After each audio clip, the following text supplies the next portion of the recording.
नमस्कार, स्वागत है आप सभी का। आप देख रहे हैं खबर दोपहर में, हूं आपके साथ प्रीति सिंह। आइए शुरुआत करते हैं सुर्खियों के साथ।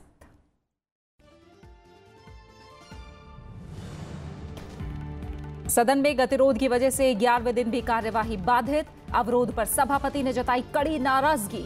लोकसभा में राजनाथ सिंह के सभी मुद्दों पर चर्चा के आश्वासन के बावजूद गतिरोध। टीडीपी और वाईएस कांग्रेस का अविश्वास प्रस्ताव का नोटिस।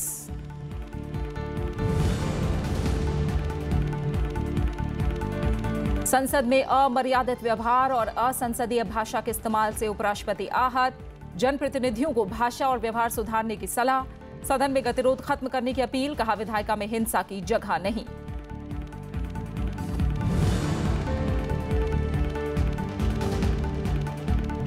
दिल्ली में विश्व व्यापार संगठन की मंत्री स्तरीय बैठक जारी। 50 देशों के प्रतिनिधि ले रहे हैं हिस्सा। पाकिस्तान का बैठक में भाग लेने से इनकार।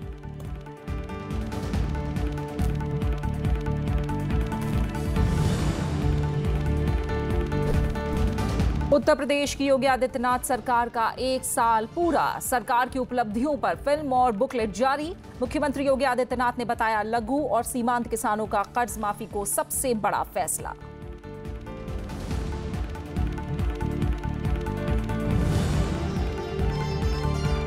और व्लादिमीर पुतिन फिर 6 साल के लिए दुनिया के सबसे बड़े देश रूस के राष्ट्रपति निर्वाचित। करीबी प्रतिद्वंदी पावेल गुरुदिनीन को दी मात। प्रतिबंध की वजह से मुख्य विपक्षी नेता अलेक्सेई नवाल्नी नहीं लड़ सके चुनाव।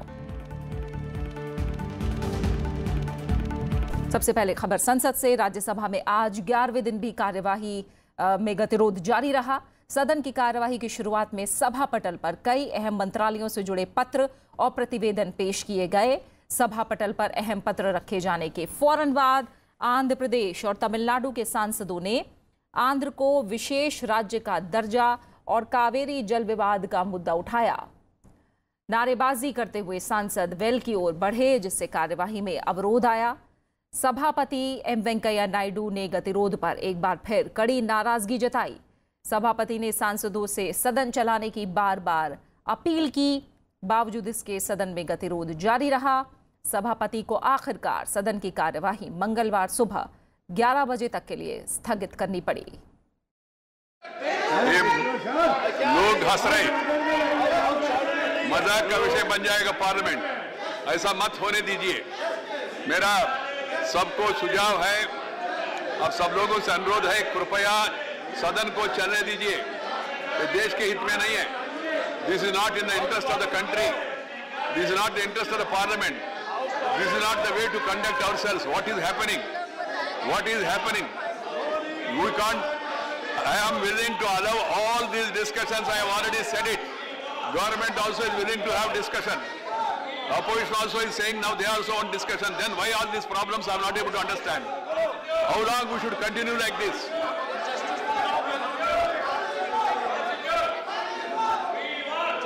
People have already started criticizing us. You don't go to your seats. So it was time they are asked to. The House is adjourned to meet at 11 hours tomorrow, Tuesday, 20th March 2018. वहीं लोकसभा में भी आज 11वें दिन गतिरोध जारी रहा। कार्यवाही शुरू होते ही टीडीपी, टीआरएस और वाईएसआर कांग्रेस के सांसद विभिन्न मुद्दों पर तख्तियां लेकर नारेबाजी करते हुए आसन के सामने आ गए। लोकसभा अध्यक्ष सुमित्रा महाजन ने बार बार सांसदों से सदन चलने देने की अपील की। बावजूद इसके गतिरोध जारी रहा। आखिरकार लोकसभा अध्यक्ष ने सदन की कार्यवाही दोपहर 12 बजे तक स्थगित कर दी। इसके बाद सदन की कार्यवाही 12 बजे फिर शुरू हुई। गृहमंत्री राजनाथ सिंह ने सदन में सभी सांसदों से चर्चा में भाग लेने की अपील की। उन्होंने कहा कि सदन में सरकार सभी मुद्दों पर चर्चा कराने को तैयार है। बावजूद इसके लोकसभा में गतिरोध जारी रहा, जिसके बाद लोकसभा अध्यक्ष को सदन की कार्यवाही दिन भर के लिए स्थगित करनी पड़ी। जब से संसद का सत्र प्रारंभ हुआ है, तब से लगातार संसद की कार्रवाई बाधित हो रही है। मैं ट्रेजरी बेंच की मंशा को स्पष्ट कर देना चाहता हूं कि हम जो भी विषय किसी भी संसद सदस्य के द्वारा अथवा किसी भी दल के द्वारा चर्चा के लिए उठाया जाएगा, उस पर हम पूरी तरह से चर्चा करने को तैयार हैं। यह हमारी सरकार की स्पष्ट मंशा है। कुछ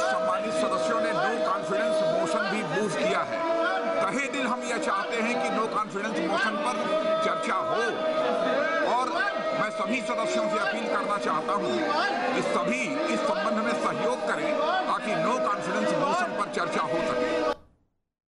तेलुगु देशम पार्टी और वाईएसआर कांग्रेस ने एनडीए सरकार के खिलाफ अविश्वास प्रस्ताव का नोटिस दिया है। लोकसभा अध्यक्ष सुमित्रा महाजन ने आज सदन में अविश्वास प्रस्ताव का नोटिस मिलने की पुष्टि की। उन्होंने कहा कि सदन में व्यवस्था नहीं होने के कारण वो इस पर आगे की कार्यवाही नहीं कर पा रही हैं।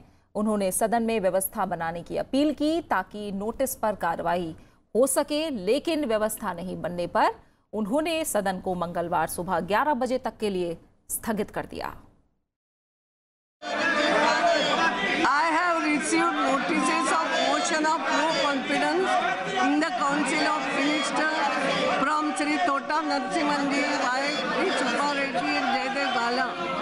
I am duty bound to bring the notices before the House. Unless the House is in order, I will not be in a position to count the 15 members. संसदीय कार्य राज्य मंत्री विजय गोयल ने कहा है कि सरकार अविश्वास प्रस्ताव समेत किसी भी प्रस्ताव के लिए तैयार है, क्योंकि सरकार के पास पर्याप्त बहुमत है और जनता का विश्वास भी है। राज्यसभा टीवी से खास बातचीत में उन्होंने कहा कि जो पार्टियां अविश्वास प्रस्ताव ला रही हैं उनके पास संख्या का अभाव है। उन्होंने ये भी कहा कि लोकसभा चुनाव नजदीक देखकर पार्टियां अपने अपने राज्यों की राजनीति में लग गई हैं। तंत्र में और संसद में किसी को भी कोई भी प्रस्ताव लाने का हक है, पर सवाल यह उसके पास संख्या तो होनी चाहिए। आप हाउस को तो चलने नहीं दे रहे हैं, लोकसभा को चलने नहीं दे रहे, राज्यसभा को चलने नहीं दे रहे, और फिर कह रहे हैं कि हम अविश्वास प्रस्ताव ला रहे हैं। आपकी संख्या कितनी है ये आपको पता नहीं, स्पीकर नहीं कर सकती, तो जो सरकार है उसके पास बहुमत जरूरी अच्छी तरह से है। और दूसरा, सरकार किसी भी प्रस्ताव पे, अविश्वास प्रस्ताव पे सबके लिए तैयार बैठी है, क्योंकि संसद के अंदर हमारे पास नंबर हैं और संसद के बाहर जनता का विश्वास है। लोकसभा और राज्यसभा दोनों पिछले 2 हफ्ते से बिल्कुल कामकाज उसके अंदर हो नहीं रहा, ठप पड़ी हुई हैं। और बार बार हमने ऑपोजिशन को कहा है कि भाई आप चैनल्स पे चर्चा करते हैं, कैमरे में चर्चा करते हैं, बाहर मीडिया के साथ बात करते हैं, किंतु जो सदन चर्चा के लिए बने हैं वहाँ चर्चा नहीं कर रहे हैं। सारी जनता हमको देख रही है, और स्पेशली तब जबकि सरकार इस बात के लिए तैयार है कि हर व्यक्ति को बोलने का अवसर दिया जाए, हर टॉपिक, हर विषय के ऊपर हम बोलने के लिए तैयार हैं, हर चर्चा को एडमिट करने के लिए तैयार हैं। फिर मेरी समझ से बाहर है कि कांग्रेस हो, यूपी हो या दूसरी अपोजिशन पार्टीज हो, वो चर्चा से भाग क्यों रही है। मेरे को ऐसा लगता है कि 2019 के चुनाव आ गए हैं तो लोग अपनी अपने जो स्टेट्स की पॉलिटिक्स में लगे हैं। अब आंध्रा को ही ले लीजिए, दोनों जो ग्रुप्स हैं वो अभी वेल्स के अंदर आ जाते हैं, या दूसरी स्टेट्स हैं। तो मैं समझता हूं कि संसद को उस राजनीति का अखाड़ा नहीं बनना चाहिए। वित्त राज्य मंत्री शिव प्रताप शुक्ला ने कहा है कि विपक्ष विभिन्न तरीकों से सदन को बाधित करने की मंशा लेकर सदन में आते हैं। राज्यसभा टीवी संवाददाता कृति मिश्रा से बातचीत में उन्होंने कहा कि सभापति के बार बार अनुरोध के बावजूद विपक्ष कार्यवाही नहीं चलने दे रहा है। उन्होंने कहा कि सरकार भगोड़े आर्थिक अपराधियों से संबंधित बिल को पारित कराने को लेकर प्रतिबद्ध है, लेकिन विपक्ष नकारात्मक राजनीति कर रहा है। कई दिनों से विपक्ष इस प्रकार की बातें करता चला आ रहा है। हम लोग बार बार इस बात को कह रहे हैं कि सभापति जी भी कह रहे हैं कि भाई सदन को सदन की तरह से चलने दो, लेकिन विपक्ष विभिन्न तरीके से उसको न चलने देने के लिए प्रतिबद्धता लेकर के आई है। इनको जैसे सदन न चलने देना यही तय कर करके आए हैं, तो आते क्यों हैं सदन में जब नहीं चलने देना चाहते हैं, मत चल रहे हैं। मैं फिगरेटिव बिल भी ला रहा हूँ लोकसभा में, और ऐसे भगोड़े अधिकारियों को जो है अपराधियों को हम किसी भी तरह से भारत में चाहे हो चाहे भारत के बाहर हो, उसको हम किसी भी स्थिति में भारत में ला करके वो रहेंगे, उनकी संपत्तियों को और सब वो करेंगे। पिछली बार हमने उसको ये कर दिया है। तो ऐसी स्थिति में विपक्ष का एक काम है निगेटिव, हमारा एक काम है एवरीथिंग इज पॉजिटिव। तो हम पॉजिटिव पर चलेंगे, निगेटिव। और इस समय हम संसद भवन परिसर रुक करेंगे। हमारे संवाददाता पंचानन मिश्रा हमारे साथ जुड़े हुए हैं। पंचानन, लगातार 11वें दिन हम देख रहे हैं दोनों ही सदनों में गतिरोध है। उधर सभापति एम वेंकैया नायडू बार बार अनुरोध कर रहे हैं। आज उन्होंने ये तक कहा कि हम सब हंसी के पात्र बन जाएंगे अगर यही रुख आगे भी जारी रहा। उधर लोकसभा अध्यक्ष ने भी बार बार अपील की। खुद राजनाथ सिंह कह रहे हैं कि सभी मुद्दों पर चर्चा के लिए वो तैयार हैं, लेकिन इन सब अपीलों का और हर मुद्दे पर चर्चा के आश्वासन का भी कोई असर नहीं दिख रहा है। देखिए, बिल्कुल बजट सत्र का जो दूसरा भाग है उसका तीसरा हफ्ता है, यानी सोमवार, ये 11वां दिन लगातार है जब संसद में अवरोध पड़ा है और दोनों सदनों में इसका असर पड़ा है। 11 बजे जैसे ही राज्यसभा में कार्यवाही शुरू हुई, उसके बाद जब सरकारी जो ज़रूरी कामकाज है सदन के पटल पर जो पेपर्स हैं वो रखे गए, लेकिन उसके तुरंत बाद फिर वही जो हमें पिछले 10 दिनों से दिख रहा था कि AIADMK और DMK दोनों कावेरी के मुद्दे पर, उसके अलावा YSR, TDP और कांग्रेस वो आंध्र प्रदेश के मुद्दे पर लगातार अवरोध पैदा कर रहे हैं, जिसकी वजह से कार्यवाही को स्थगित करना पड़ा। और सभापति ने बार बार अपील की कि इससे जो जनता में जो संसद की छवि है और सांसदों की छवि दोनों खराब होती है, लेकिन फिर भी उसका कोई असर हुआ नहीं और कार्यवाही दिन भर के लिए स्थगित करनी पड़ी। ये हम पिछले 10 दिनों से देख रहे हैं। वही बात अगर लोकसभा की जाए तो यहाँ 11 बजे जब प्रश्नकाल की कार्रवाई शुरू हुई तो यहाँ पर अवरोध देखा गया, जिसकी वजह से स्थगित हुआ। और 12 बजे जब यहाँ पर जब कार्रवाई दोबारा शुरू हुई, जब यहाँ शून्यकाल लेने की बात आई, तो राजनाथ सिंह जो गृह मंत्री हैं उन्होंने खुद कहा कि अगर ये नो कॉन्फिडेंस पर सरकार चर्चा के लिए तैयार है, वो हर सवाल के जवाब देने के लिए तैयार है और विपक्ष जो भी सवाल पूछना चाहता है, लेकिन अगर सदन चले तो उनका जवाब सरकार देने को तैयार है। उसके बाद स्पीकर सुमित्रा महाजन ने ये कोशिश की कि जो YSR की तरफ से और TDP की तरफ से जो नोटिस मिली है उसका उन्होंने जिक्र किया, कहा कि नो कॉन्फिडेंस मोशन की जो ये नोटिस आई है, लेकिन उसके लिए सदन में जो व्यवस्था है उसका बना रहना जरूरी है, क्योंकि 50 सांसदों का जो हेड काउंट है वो उसके लिए जरूरी होता है। लेकिन अव्यवस्था लगातार बनी रही, जिसके चलते जैसे शुक्रवार को हुआ वैसे ही आज भी ये नो कॉन्फिडेंस का मोशन यानी कि अविश्वास प्रस्ताव, इस पर चर्चा शुरू नहीं हो पाई और सदन को स्थगित करना पड़ा। तो कुल मिलाकर अवरोध दोनों सदनों में देखा जा रहा है। बिल्कुल, तो संसद सत्र का आज का दिन भी गतिरोध की भेंट चढ़ गया है। फिलहाल बहुत बहुत शुक्रिया आपका इस तमाम बातचीत के लिए पंचानन। उपराष्ट्रपति एम वेंकैया नायडू ने कहा है कि संसद में हाल के दिनों में अमर्यादित व्यवहार और असंसदीय भाषा के इस्तेमाल से उन्हें सबसे ज्यादा दुख पहुंचा है। उपराष्ट्रपति कल हैदराबाद में स्थानीय स्वशासन को मजबूत बनाने पर आयोजित एक चर्चा में बोल रहे थे। इस कार्यक्रम का आयोजन IIPM और स्वर्ण भारत ट्रस्ट की तरफ से किया गया था। उपराष्ट्रपति ने संसद में अमर्यादित व्यवहार और असंसदीय भाषा के इस्तेमाल पर एक बार फिर चिंता जाहिर की है। हैदराबाद में स्थानीय स्वशासन पर आयोजित एक कार्यक्रम में उपराष्ट्रपति ने कहा कि हाल ही के दिनों में इस तरह का चलन बढ़ा है और ये काफी कष्टदायी है। उन्होंने कहा कि सांसदों को ये याद रखना चाहिए कि वो जनहित के रक्षक हैं और देश के भविष्य के रखवाले हैं। I would like our public representatives to think, speak and act responsibly. No more instance of broken mics, no more instance of torn papers, no more instance of fisticuffs and no more insults to the chair. You are insulting yourself, you are not insulting the chair. Chair is the chairman. Chairman of the house. Chairman is the chairman of the house. So please let us stop this erosion of standards. Let us stem the tide of growing public mistrust in the system. Otherwise people will lose confidence in the system. Let us recall Gandhiji's wise words, quote, "No perfect democracy is possible without perfect non-violence at the back of it." He got freedom with non-violence. So can't we make changes in the public life by protesting in a non-violent method? Let us adjure violence, violent speech and violent actions. Let us discuss, debate and decide in a dignified manner. Violence is not solution. उपराष्ट्रपति ने सांसदों को बदला लेने की राजनीति से बाहर निकलने की भी सलाह दी। उन्होंने कहा कि विपक्ष को सिर्फ इसलिए अवरोध नहीं पैदा करना चाहिए कि उनके समय में तत्कालीन विरोधी दल गतिरोध पैदा करते थे। उपराष्ट्रपति ने कहा कि ये अंतहीन लड़ाई खत्म करके हमें नई शुरुआत करनी चाहिए। It is time for honest introspection. It is time for turning a new leaf. It's a time for radical change in governance, and that change must begin with Parliament, which is the crucible of democracy. Change must begin with Parliament, which is a crucible of democracy. Change must begin in Assembly. Change must begin in Council. Change must begin in Municipal Corporation Council and Municipality and Panchayat Raj. As a step into New Year, I would urge all political parties to consider adopting a code of conduct that would enable legislators and parliamentarians to enhance the dignity of the assemblies, councils and parliaments and also local bodies. Because we are the leaders in Delhi, others in Delhi will look to us in Delhi. अरे दिल्ली वाले ऐसे कर रहे हो, यही तरीका है क्या? ऐसा लोग सोचेंगे. I would like to see a distinct change in the way we run these institutions. I would like to see an orderly transaction of business. I would like to see informed debates and balanced decisions being taken for the welfare of the people. I would like to see the members arguing with each other with the force of logic, not physical force. उपराष्ट्रपति ने कहा कि विधायिका के लोगों को हमेशा याद रखना चाहिए कि वो स्वतंत्रता सेनानियों के बलिदान और राष्ट्र के प्रति समर्पण के वारिस हैं। हमारे पूर्वजों ने हमें शानदार वर्तमान दिया है, इसलिए हमारी जिम्मेदारी है कि हम अपना वर्तमान अच्छे भविष्य के लिए समर्पित करें। राजकमल राव के साथ bureau report, Rajya Sabha TV. Delhi में चल रहा कांग्रेस का 84वां महाधिवेशन रविवार को खत्म हो गया। अपने समापन संबोधन में पार्टी अध्यक्ष राहुल गांधी ने पार्टी कार्यकर्ताओं से बदलाव को गले लगाने का आह्वान किया। उन्होंने पार्टी में कार्यकर्ताओं और वरिष्ठ नेतृत्व के बीच की मौजूद खाई को पाटने का भी वादा किया। राहुल गांधी ने बीजेपी और केंद्र सरकार की तीखी आलोचना करते हुए केंद्र पर सत्ता के मद में चूर होने का आरोप लगाया। उन्होंने कहा कि कांग्रेस सच्चाई के साथ खड़ी रहती है।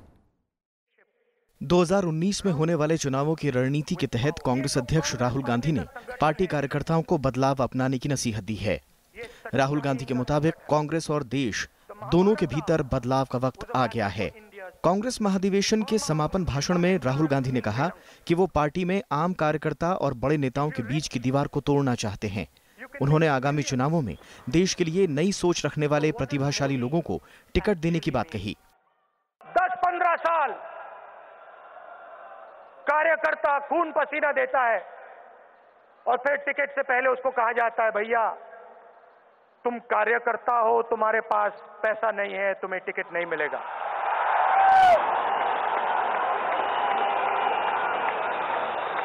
नहीं नहीं नहीं नहीं नहीं नहीं, तुम कार्यकर्ता हो, तुम्हारे दिल में कांग्रेस पार्टी की विचारधारा है, तुम्हें टिकट मिलेगा।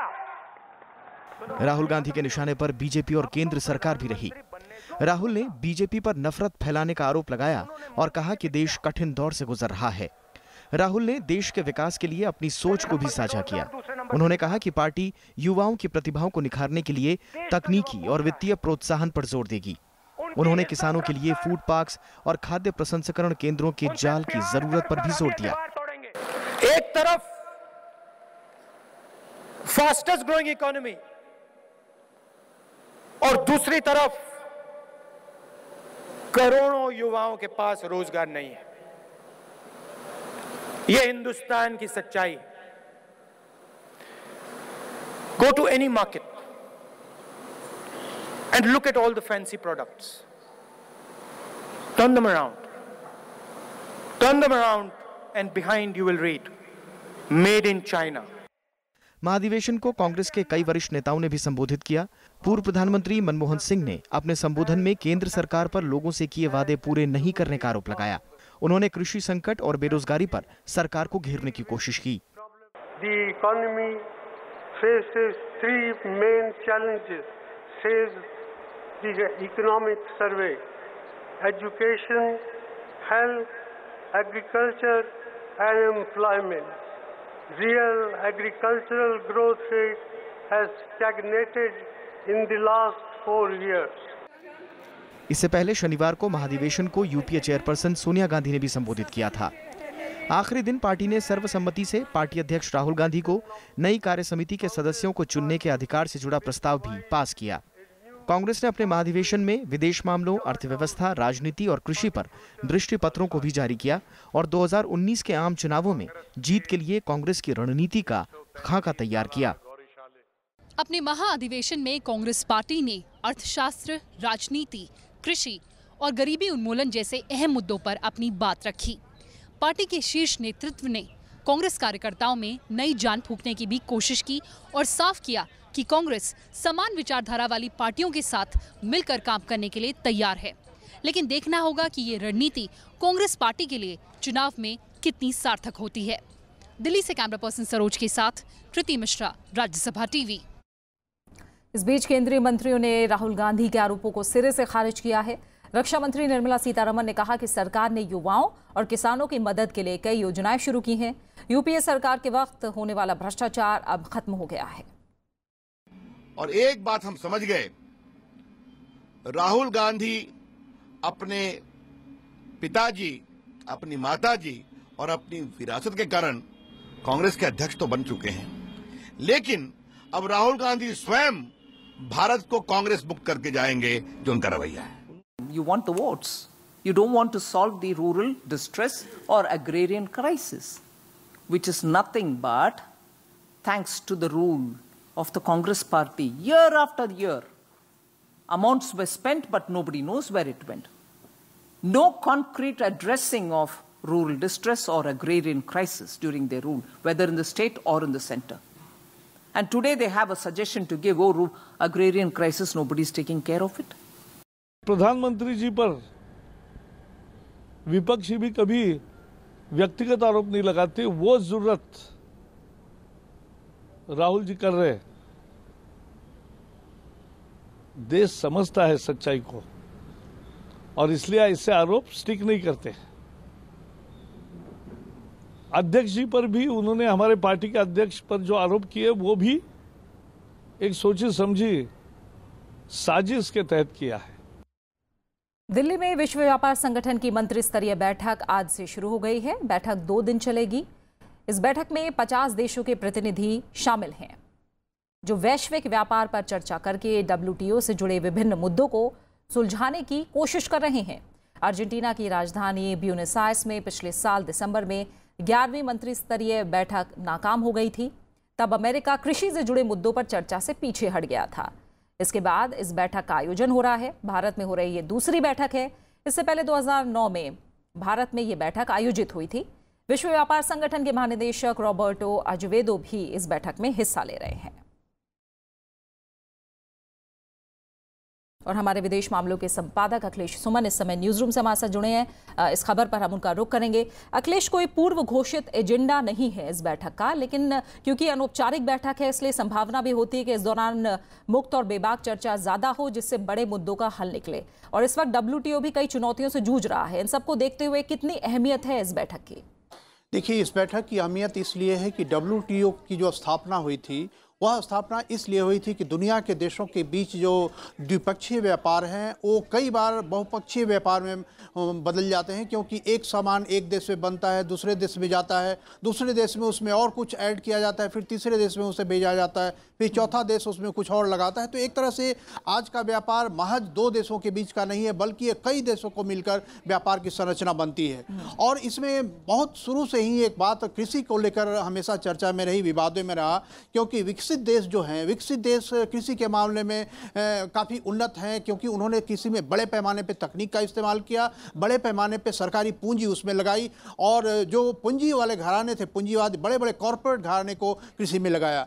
लेकिन जो इसके विपरीत जो भारत और चीन जैसे देश हैं, बांग्लादेश है, मालदीव है, श्रीलंका है, नेपाल है, ऐसे जो देश हैं, उन देशों में कृषि मूलतः व्यक्तिगत तौर पर किसानों के मातहत रही है। तो यह एक बहुत ही मुश्किल की स्थिति रही है कि जो विकासशील देश है उनमें कृषि के में लगे लोगों को काफ़ी सांसद का सामना करना पड़ा है। इसलिए कृषि में सब्सिडी देती है भारत सरकार, या जो विकसित विकासशील देशों की सरकारें हैं वे सब्सिडी देती हैं। अमेरिका इस सब्सिडी का विरोध करता रहा है, क्योंकि वो चाहता है कि जितना कृषि का लागत मूल्य है उससे 10% से ज़्यादा सब्सिडी नहीं मिलनी चाहिए ये जो विकासशील देश हैं। भारत के यहाँ भारत में एक पब्लिक डिस्ट्रीब्यूशन सिस्टम है, भारत से फूड सिक्योरिटी बिल लाया है और चाहता है कि भारत फूड के मामले में, और भारत जैसे सभी देश चाहते हैं कि फूड के मामले में, खाद्य सुरक्षा के मामले में किसी अन्य देश पर निर्भर नहीं रहना पड़े। लेकिन विकसित देशों की ये हमेशा रणनीति रही है कि वे खाद्य के मामले में भी विकासशील देशों को अपने ऊपर निर्भर कराएं। तो यह एक मौलिक सैद्धांतिक मतभेद है जो भारत, चीन और अन्य जो विकासशील देश हैं और अमेरिका और जो अन्य पश्चिमी देश हैं उनके बीच में इस मौलिक चीजों पे बात हल, इस मसले पर मंथन इस जो मंत्री स्तरीय बैठक है इसमें भी हो। फिलहाल बहुत बहुत शुक्रिया आपका अखिलेश इस तमाम बातचीत के लिए, इस जानकारी के लिए। खबरों में आगे बढ़ेंगे। उत्तर प्रदेश की योगी आदित्यनाथ सरकार को आज 1 साल पूरा हो गया है। इस मौके पर लखनऊ के लोक भवन में रंगारंग कार्यक्रम आयोजित किया गया, जहां 1 साल नई मिसाल फिल्म भी दिखाई गई। इसी विषय पर एक पुस्तक भी जारी की गई। इनमें राज्य सरकार की उपलब्धियों का जिक्र किया गया है। फिल्म में राज्य सरकार की योजनाओं से लाभान्वित होने वालों को दिखाया गया है। इसमें यह भी बताया गया है कि सरकारी योजनाओं से इन लोगों की जिंदगी कैसे संवरी। मुख्यमंत्री माननीय श्री योगी आदरणीय प्रधानमंत्री जी के मार्गदर्शन में उत्तर प्रदेश की हमारी सरकार ने आने के बाद उत्तर प्रदेश के इस विभाजनकारी राजनीति से उत्तर प्रदेश को मुक्त करते हुए पहली बार प्रदेश के अंदर प्रदेश का किसान, प्रदेश का नौजवान, गांव गरीब किसान, दलित, वंचित और समाज के अंतिम पायदान पर खड़ा हुआ व्यक्ति भी शासन की एजेंडे का हिस्सा बन सकता है, यह सब देखने को मिला। वहीं उत्तराखंड की बीजेपी सरकार ने रविवार 18 मार्च को अपना 1 साल पूरा कर लिया। इस मौके पर देहरादून में खास कार्यक्रम आयोजित किया गया। मुख्यमंत्री त्रिवेंद्र सिंह रावत ने 1 साल के कामकाज का ब्यौरा रखा और दावा किया कि राज्य में भ्रष्टाचार को सहन नहीं किया जा रहा है। उन्होंने भरोसा दिलाया कि सरकार अपने लक्ष्यों को जल्द हासिल कर लेगी। भ्रष्टाचार पर उत्तराखंड की बीजेपी सरकार ने 18 मार्च को अपने कार्यकाल का 1 साल पूरा कर लिया। 1 साल पूरे होने पर सरकार की ओर से राज्य में कई कार्यक्रम आयोजित किए गए। मुख्यमंत्री त्रिवेंद्र सिंह रावत ने राज्य के विकास के लिए उठाए गए कदमों को जनता के बीच रखा। मैं आज ये विश्वास के साथ कह सकता हूं, दावे के साथ कह सकता हूं कि इस 1 साल में हमने जो संस्थागत भ्रष्टाचार है उस पर हमने बहुत तगड़ा अंकुश लगाया है, बहुत अंकुश लगाया है। हम आज फक्र के साथ कह सकते हैं कि हम अपने राज्य को भ्रष्टाचार से मुक्त करने की दिशा में आगे बढ़ रहे हैं। कामकाज पर नजर डालें तो भ्रष्टाचार को लेकर जीरो टॉलरेंस की नीति लागू करना, उत्तर प्रदेश और उत्तराखंड के बीच परिसंपत्ति विवाद को सुलझाना, अवैध खनन पर रोक लगाना, गौवंश संरक्षण कानून को कठोरता से लागू करने के निर्देश देना, एनएच घोटाले की जांच सीबीआई को सौंपना, ट्रांसफर एक्ट लागू करना, शिकायत दर्ज कराने के लिए टोल फ्री नंबर 1905 की शुरुआत करने जैसे कई कामों को सरकार अपनी उपलब्धि बता रही है। भयमुक्त समाज, पारदर्शी व्यवस्थाएं, आज हम उसको देने में कामयाब हुए हैं। हमने गुड गवर्नेंस के क्षेत्र में सीएम डैशबोर्ड बनाया है। आज कोई भी शिकायत आपकी सीएम डैशबोर्ड पर आती है, मैं उसका स्वयं निरीक्षण करता हूं और उसके लिए समयबद्ध तरीके से उनका हम निराकरण करते हैं। इसके अलावा 2018 के आखिर तक सभी शहरी निकायों को ओडीएफ बनाने, 2019 तक हर घर को बिजली और पूर्ण साक्षरता, 2022 तक सबको घर जैसे कई लक्ष्यों पर सरकार का दावा है कि वो काम कर रही है। हालांकि गैरसैंण को स्थायी राजधानी का दर्जा, पहाड़ों से लोगों का पलायन रोकना, रोजगार और सिमटती खेती जैसे कई मुद्दे सरकार के लिए अब भी चुनौती बने हुए हैं। उत्तराखंड विधानसभा की 70 सीटों पर पिछले साल फरवरी में चुनाव हुए थे। चुनाव में बीजेपी ने 57 सीटें हासिल की, जबकि कांग्रेस मात्र 11 सीटों पर सिमट गई। राज्य गठन के बाद से राजनीतिक अस्थिरता झेल रही जनता को प्रचंड बहुमत वाली सरकार से काफी उम्मीदें हैं। Bureau report, Rajya Sabha TV. राष्ट्रपति रामनाथ कोविंद ने इनोवेशन को एंटरप्राइज से जोड़ने पर जोर दिया है। इसके लिए उन्होंने वित्तीय और दूसरी सुविधाएं देने की बात कही। राष्ट्रपति ने ये बात राष्ट्रपति भवन में festival of innovation and entrepreneurship यानी फाइन का उद्घाटन करते हुए कही है। उन्होंने कहा कि इस बार महोत्सव में ग्रास रूट स्तर से आने वाले लोगों की संख्या दुगनी हो गई है।